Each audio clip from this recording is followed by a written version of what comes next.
Akan tahlil bagi saudara yang sudah meninggal. Jika anak menolak, orang tua marah dan tersinggung karena tidak menjaga tradisi. Sedangkan jika dilakukan Islam tidak menyuruh tahlil. Apakah anak itu berdurhaka? Tentu saja ada hadis Nabi yang berbunyi la ta'ata li makhlukin fi ma'siyati khaliq. Tidak ada ketaatan pada orang tua, pada siapapun, pada makhluk, pada hal yang berbau maksiat pada Sang Pencipta. Itu hal tersebut, melakukan hal tersebut. Apakah kita vonis dia sebagai ahlul bid'ah? Jawabannya tidak. Dia kalau cuma gara-gara kesalahan ini tidak bisa kita keluarkan dia dari firqah najiyah, paham? Ada orang bertanya, Ustadz ini hukumnya apa? Dijawab, hukumnya bid'ah haram. Itu kurang ngaji. Gitu loh. Hukum itu nggak ada hukum bid'ah. Yang ada hukum itu, ya kalau tidak wajib, sunnah. Oh, dia tidak dikerjakan oleh Rasulullah. Tidak ada di zaman Nabi. Tetapi apakah yang tidak ada di zaman Nabi, itu kemudian tidak boleh dikerjakan? Tunggu dulu. Contoh, tahlilan. Nih, tahlilan. Kan banyak orang bilang, tahlilan itu nggak sesuai sunnah. Bagaimana hukumnya jika anak membantu orang tua mengadakan tahlil bagi saudara yang sudah meninggal? Jika anak menolak, orang tua marah dan tersinggung karena tidak menjaga tradisi. Sedangkan jika dilakukan Islam tidak menyuruh tahlil. Apakah anak itu berdurhaka? Tentu saja ada hadis Nabi yang berbunyi la ta'ata li makhlukin fi ma'siyati khaliq. Tidak ada ketaatan pada orang tua, pada siapapun, pada makhluk, pada hal yang berbau maksiat pada Sang Pencipta. Itu hadis Nabi SAW. Jadi kalau orang tua kita menyuruh sesuatu yang melanggar agama, tidak boleh kita patuhi.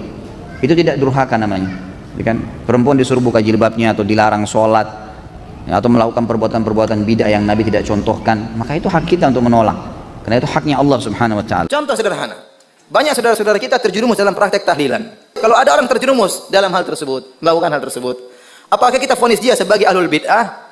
Jawabannya tidak. Dia kalau cuma gara-gara kesalahan ini tidak bisa kita keluarkan dia dari firqah najiyah, paham? Ada orang bertanya, Ustadz ini hukumnya apa? Dijawab, hukumnya bid'ah haram. Itu kurang ngaji. Gitu loh.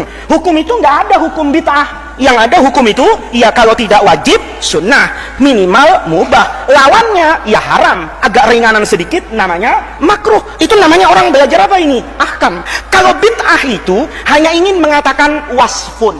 Wasfun itu mensifati satu pekerjaan. Oh, dia tidak dikerjakan oleh Rasulullah, tidak ada di zaman Nabi. Tetapi apakah yang tidak ada di zaman Nabi itu kemudian tidak boleh dikerjakan? Tunggu dulu. Contoh, tahlilan. Nih, tahlilan. Kan banyak orang bilang, tahlilan itu nggak sesuai sunnah Nabi. Tunggu dulu. Kamu harus mendefinisikan tahlilan. Tahlilan itu bukan bahasa Arab loh. Kalau bahasa Arab itu tahlil. Ngomong la ilaha illallah, itu namanya tahlil.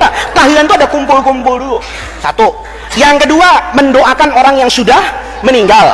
Nanti minta barokah dari kumpulnya orang, doakan untuk yang hadir, ya. Kemudian dikasih makan enggak?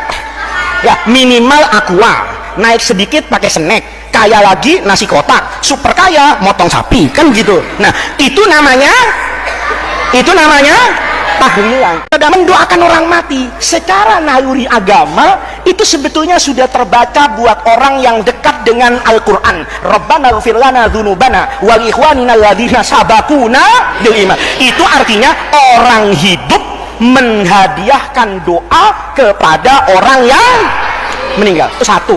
Jadi doakan orang meninggal itu boleh. Kamu di Bulughul Maram kelas 5 kemarin numpuk kan hadis baik ketika sebelum meninggal, sudah meninggal, belum ke kuburan, Nabi sholat bahkan di kuburan. Nabi itu kalau selesai ngubur qoma alal qabri, ya kan, wahafa alaihi halasa hafayat, kemudian mendoakan di depan apa ini? Kuburan. Itu berarti mendoakan kuburan dengan mendoakan orang mati dengan cara apapun itu boleh, karena substansinya boleh mendoakan orang yang sudah.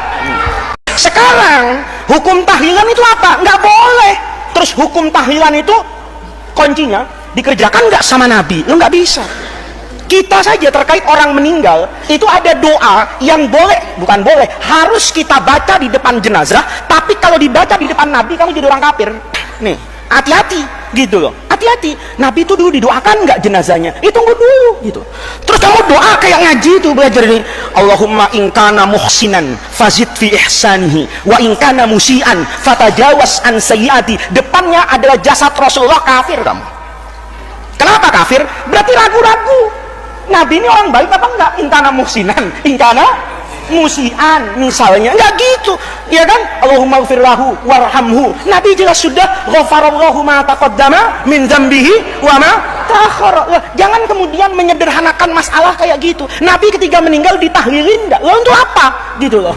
Terus Terus siapa yang berani tahlilan? Siapa? Ya ini namanya logika untuk memahami agama secara apa ini? Benar. Jadi anak-anakku, tahlilan itu bukan soal dikerjakan atau tidak dikerjakan oleh Nabi, tapi soalnya bertentangan enggak dengan Quran dan hadis. Lihat, nih, secara umum saja yang gampang-gampang satu-satu lah ya. Misalnya, mendoakan orang mati itu disuruh nggak sama agama? Mendoakan orang mati? Doanya orang hidup sampai nggak sama orang mati? Sampai. Kalau bilang nggak sampai mungkin jarang berjamaah itu. Kalau berjamaah imamnya mesti bilang, ya. Orang itu sering mendoakan apa ini?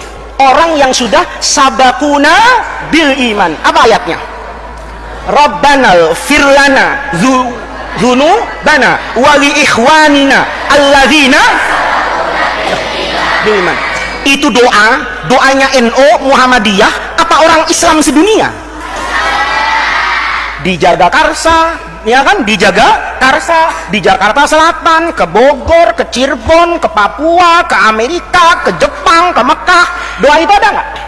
Apa artinya? Rabbana ighfir lana, ampuni dosa kami, wa li ikhwanina alladzina sabaquna bil iman. Apa sabaquna itu? Mendahului lomba lari. Mendahului apa artinya?